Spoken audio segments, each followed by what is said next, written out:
Hey, what's up guys? So in this video, we will see how to display white dots when touching the screen on any Oppo phone. Now to do that, just open Settings, then tap on About Device.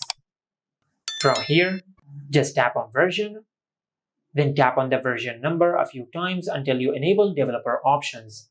Now just enter your lock screen PIN, and once you enable developer options on your smartphone, then go back. Now in the main settings page, just tap on System and Update.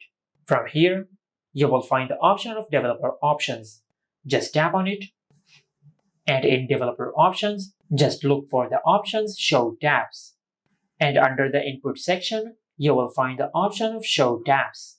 Now just enable this toggle. And once you enable this toggle, you will display white dots on the screen when you touch the screen. Just like that. And this is how you can display white dots when touching the screen on any Oppo phone. Make sure to like, comment, and subscribe. Thank you for watching.